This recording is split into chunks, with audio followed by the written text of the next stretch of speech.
श्रोता प्रेमियों, मैं राम सागर शास्त्री आप लोगों के समक्ष रखने जा रहा हूं एक प्रसंग, इंदल हरण की कथा।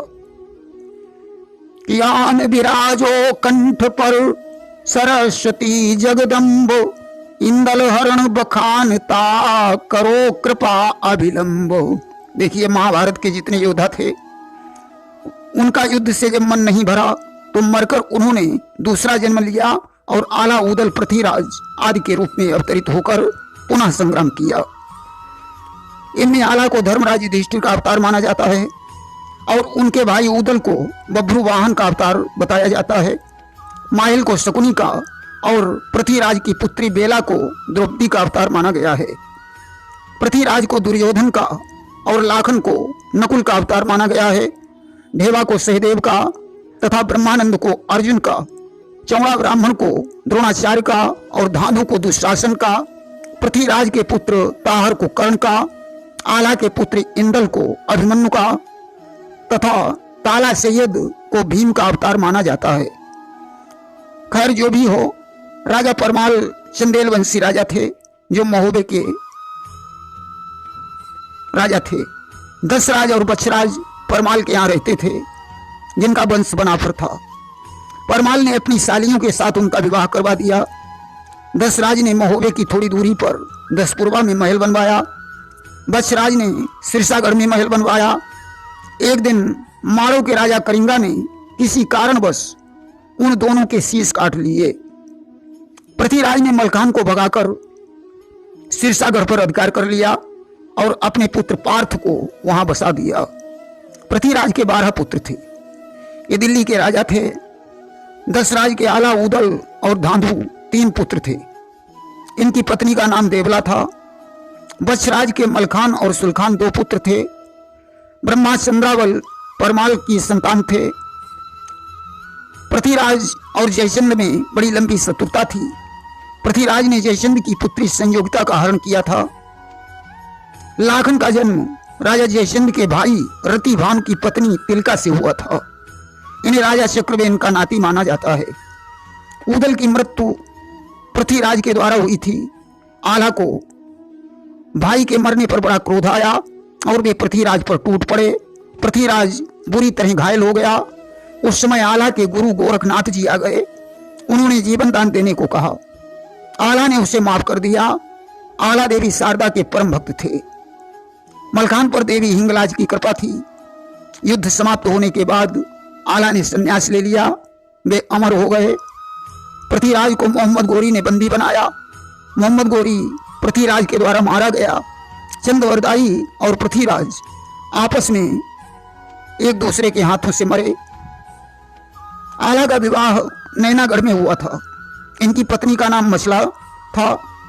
फुलवा उदल की पत्नी थी। इंदल आला की रानी मछला के पुत्र थे। आला की कुल 52 लड़ाइयां बताई जाती हैं। देखिए, महाभारत में शकुनी और द्रौपदी युद्ध के कारण रहे और आला की कहानी में माहिल और बेला दोनों युद्ध के कारण रहे। द्रौपदी के जब रानी बनने का नंबर आया तो सारे वीर वीरगति को प्राप्त हो चुके थे। इधर बेला जो पृथ्वीराज की पुत्री थी, उसके गौने में सभी वीर समाप्त हो गए।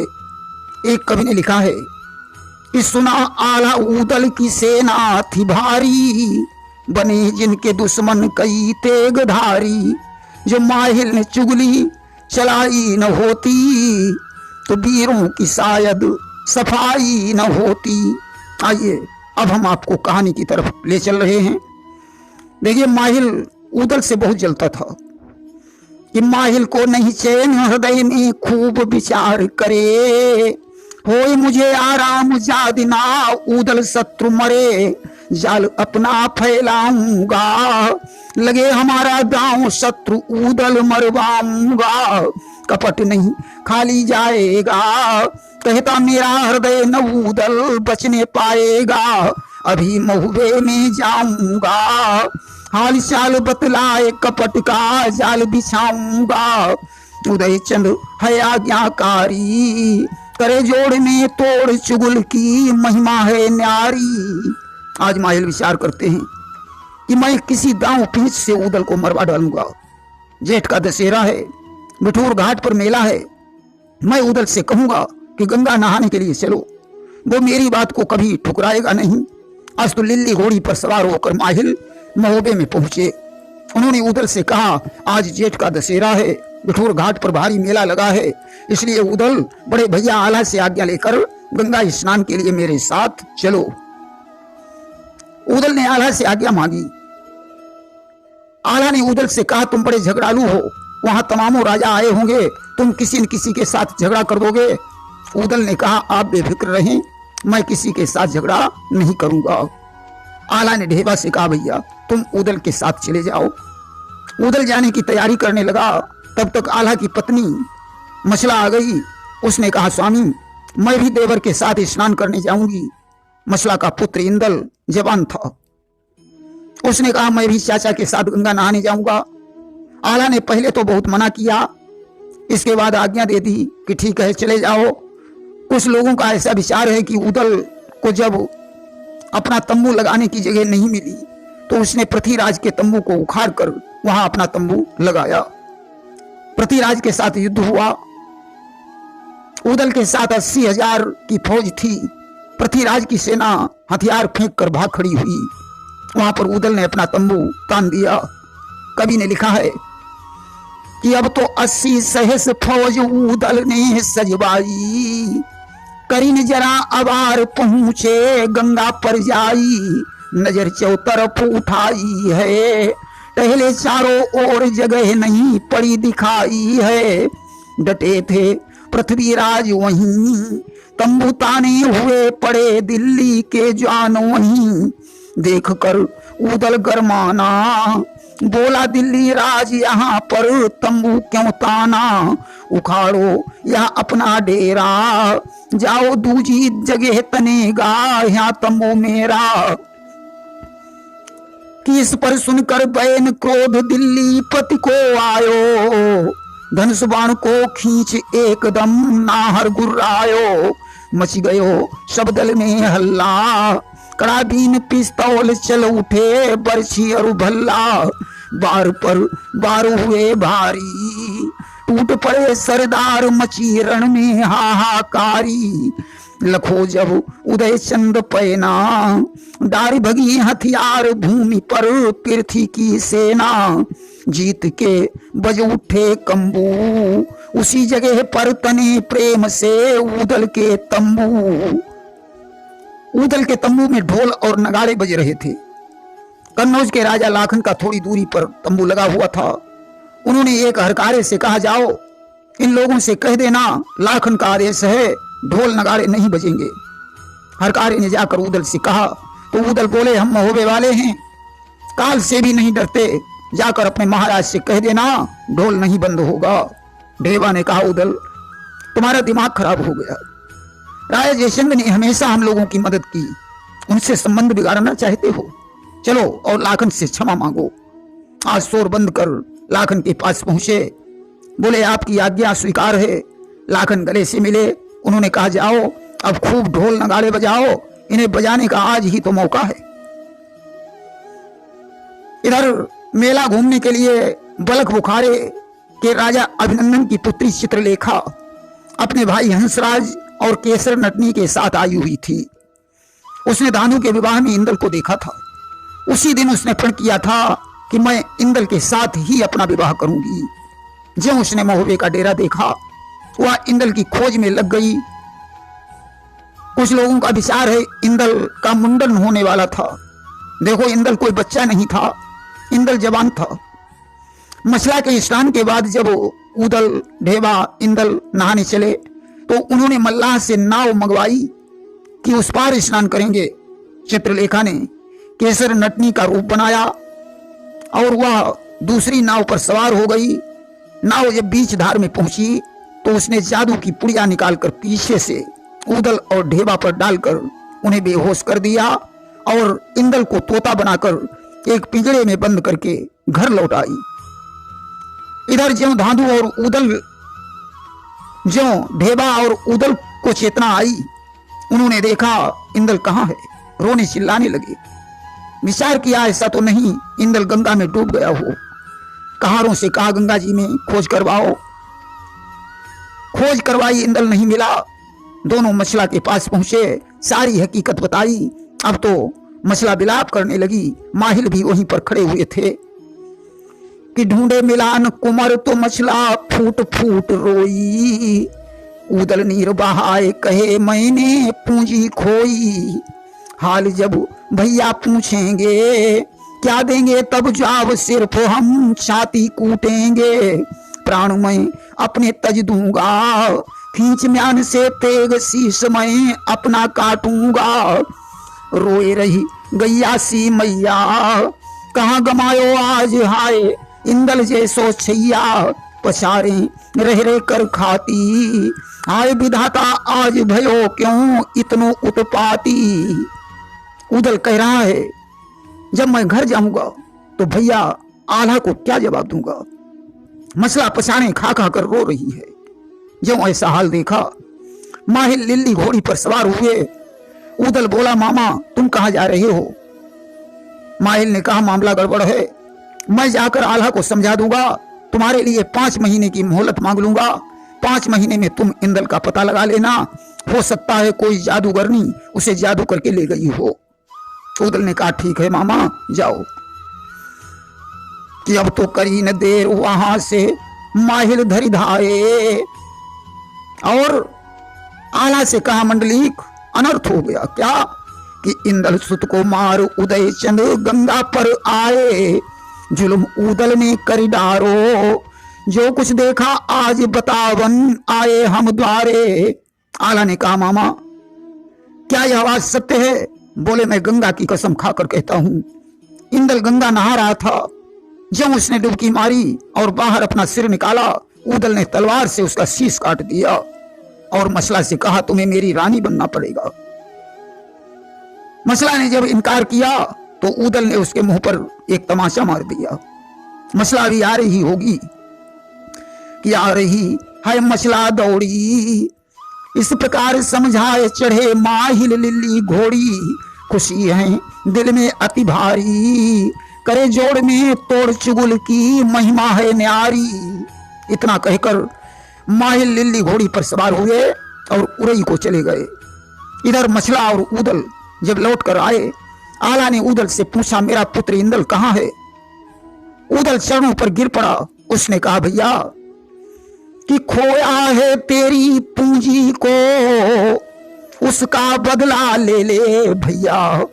मैं हाजिर हूं ले काट गला, चाहे फांसी दे दे भैया। भैया तुम्हारा पुत्र इंदल खो गया, मैंने उसे बहुत ढूंढा पर मिला नहीं। अब मैं तुम्हारी हर सजा के लिए तैयार हूं। आला पर तो माहिल का रंग चढ़ा हुआ था।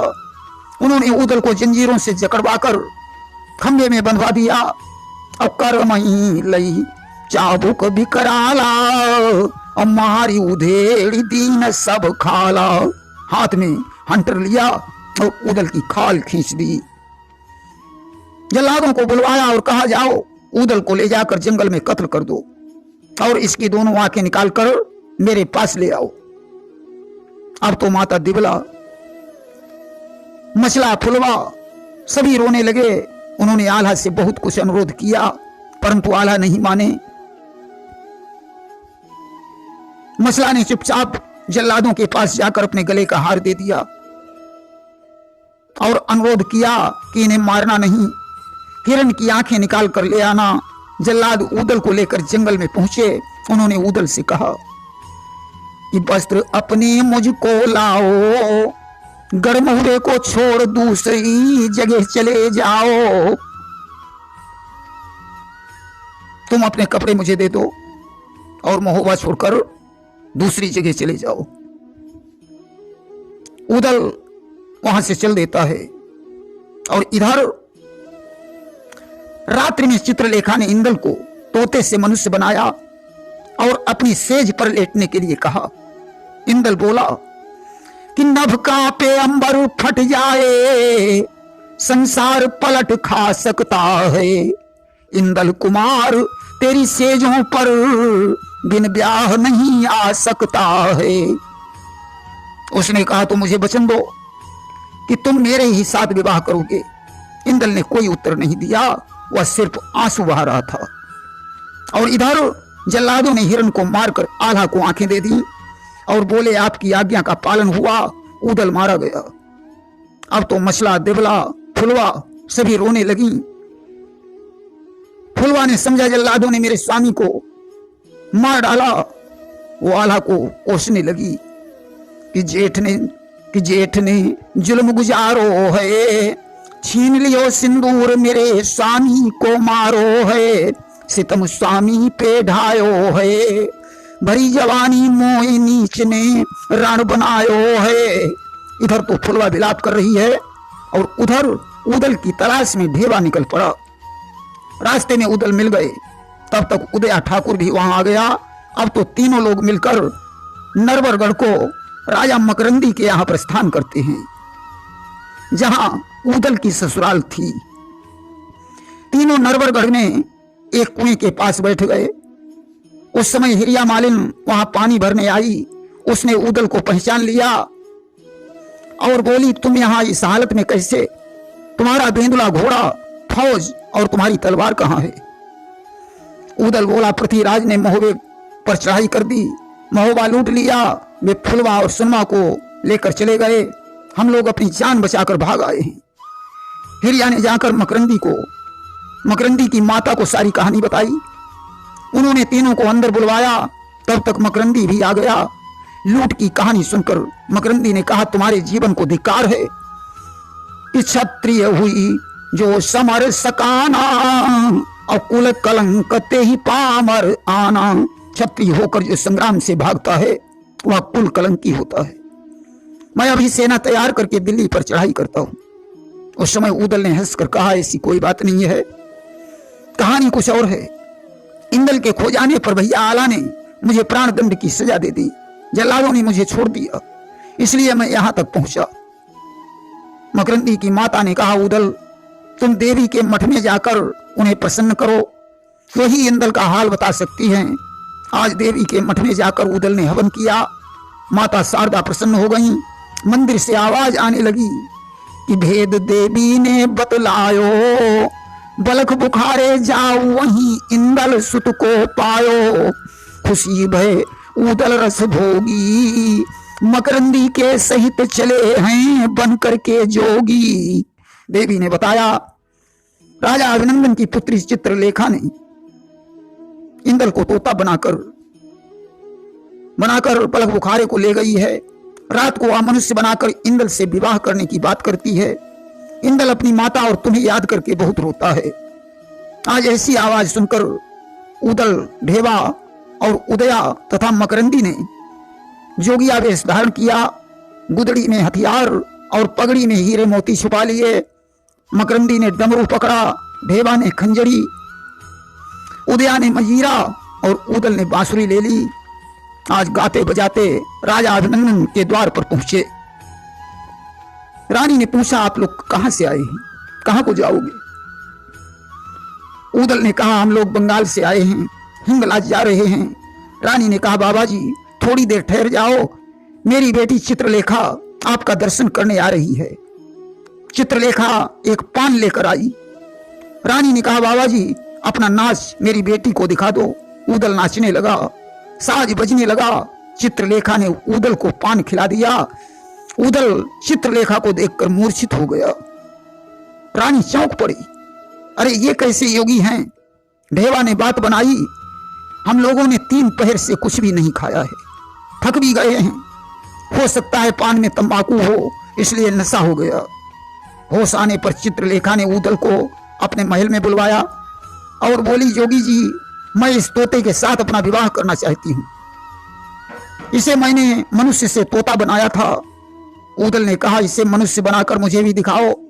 चित्रलेखा ने जादू की पुड़िया डालकर तोते को मनुष्य बनाया। अब तो इंदल बोल उठा, मैं ऊदल चाचा के साथ जाऊंगा। चित्रलेखा बोली, पहले मेरे साथ विवाह करो। ऊदल ने कहा, बेटी मैं तुम्हें वचन देता हूं, तुम्हारा विवाह इंदल के ही साथ करवाऊंगा। चित्रलेखा ने गंगा जली उठवाई। ऊदल बोला, चोरी से विवाह करने पर हमारी शान में बट्टा लग जाएगा, इंदल को मेरे साथ जाने दो। चित्रलेखा बोली, ऐसे तो युद्ध छिड़ जाएगा, इसलिए ये जादू की पुड़िया लो, इन्हें मैं तोता बनाकर तुम्हें दूंगी, राज्य के बाहर ले जाकर तुम मनुष्य बना लेना। आज उदल इंदल के सहित सिरसागढ़ में पहुंचे कि चले सिरसागढ़ में आए, मलखे जी को हाल सभी उदल ने बतलाए। उदल ने मलखान को सारी हकीकत बताई। मलखान उदल को लेकर आला के पास पहुंचे और धीर मलखे ने बहुत इन्हा, इंदल को ले जाए पास आला के करी दीना, और कहीं ये लो अपना छैया, देवो मोहि गहाए कहाँ है उदय चंद भैया। उन्होंने आला से कहा, ये रहा आपका पुत्र इंदल, अब हमारा भाई उदल कहाँ है। अब तो आला की आंखों से आंसू टपकने लगे। आज आला ने तलवार निकाली, ज्यों अपने पेट में मारनी चाहिए। मलखान ने हाथ पकड़ लिया, बोले चिंता मत करो, उदल अभी जिंदा है, कि करो मत दिल में अंदेशा, है इंदल को ब्याह देखती राह चित्रलेखा। मलके ने कहा, इंदल के विवाह की तैयारी करो।